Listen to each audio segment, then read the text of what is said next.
and we will resume at 12, at which time... Briefly, and in a very summarized form, in my grounds of opposition, that is the fourth respondent's grounds of opposition, which are dated. My argument is that the circumstances that the Court of Appeal was trying to interpret were different from what the Supreme Court had in setting the guidelines under the BAT.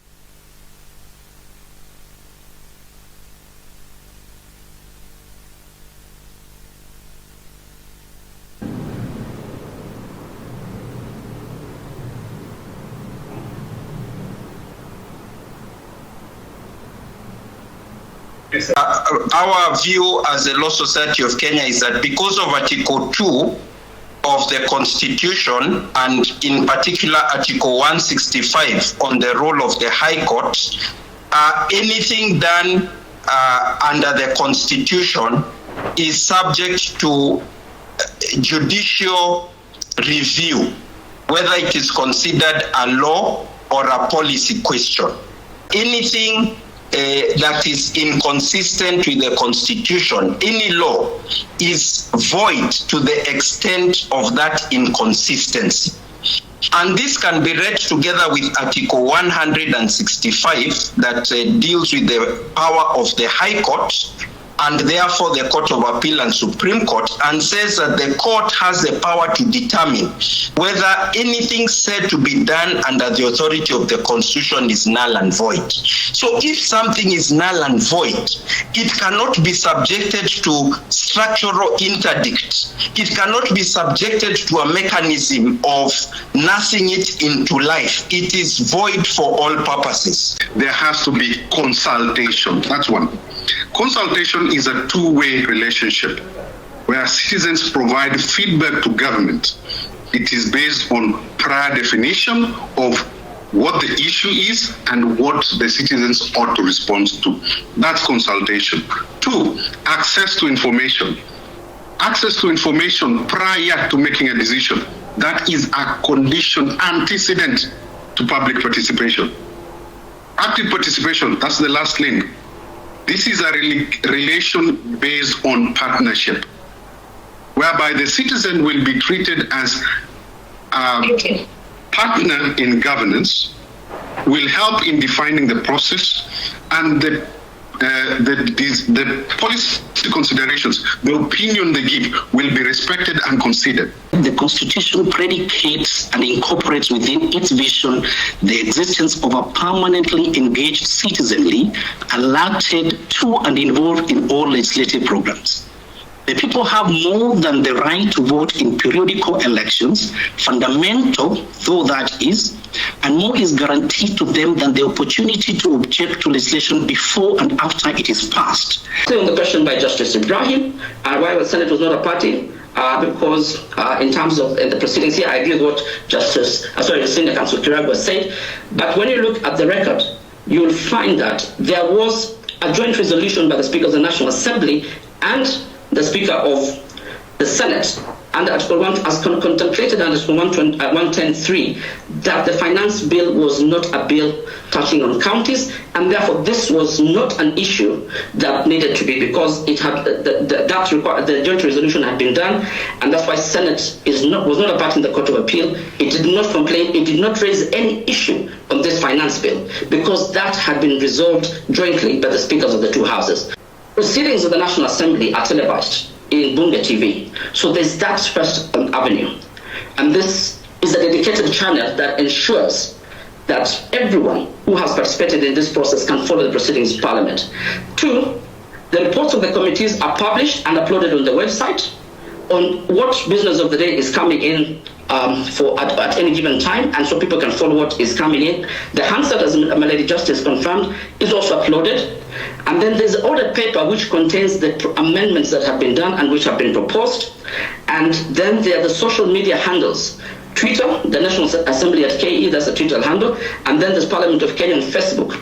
All this go on concurrently so that people can follow. And there's public access, physical, at the public gallery.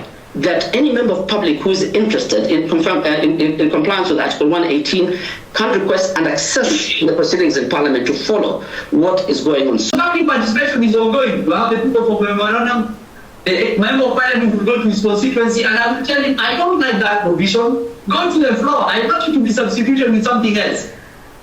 The test, if that is done, the test is not a public participation test. The test is 165 test, whether those substitutions affect rights of other people and those rights, have they been infringed on? Most people don't know this, but Parliament, when it is legislating, especially on the finance bill, each and every clause of that bill is put to a vote. Each and every clause stands on its own. It's a provision of the law. So this court, and it's the same for the appropriation, each vote is put to a vote of the Committee of Supply. Each provision stands on its own. So if this court found one provision to have an issue, we submit most, all of the provisions did not have any issue. The court will deploy constitutional severability because each and every provision is put to a vote and it passes the legislative test. Senior Counsel Kirago Kimani, I had you submit yesterday on the question of concurrence and saying that once the two speakers of the two houses have agreed on a question, then no question can be raised regarding their agreement.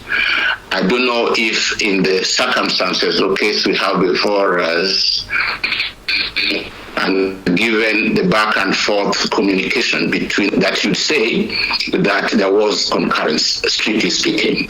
The judicature, without condoning breaches of the Constitution, should avoid radical rulings that imperil the stability of the state, which is exactly what the High Court did in this matter. When you defund the state by a single stroke of the pen, you defund the state, you empty its coffers. That is not a step that should be taken lightly. It shouldn't be taken where we are quibbling over the meaning of words. We will consider the submissions and deliver the judgment on notice. Are you telling us that in all cases of invalidity, the courts must suspend the invalidity to allow compliance? And if not, what cases would demand that the courts do so? It seems like the Court of Appeal now raised the standard or changed the yardstick and introduced new parameters that were not anticipated in the FIVAN or the BAT. The question I'm asking is that a breach of the requirement of public participation when it was not known, or was it a new framework that was introduced to raise the bar? And therefore my question is that unconstitutional, or it is a procedure that was now introduced? Is it a mere infraction because it is agreed there was public participation? It's only that the bar was raised. And when the bar was raised, parties were not given an opportunity now to comply with that bar that was raised. The Senate is not a party in this suit, in this appeals. Neither, I believe they may not have been involved in the earlier petitions, the High Court, the Court of Appeal, but they are certainly not parties here. They were not enjoined. They didn't opt to join.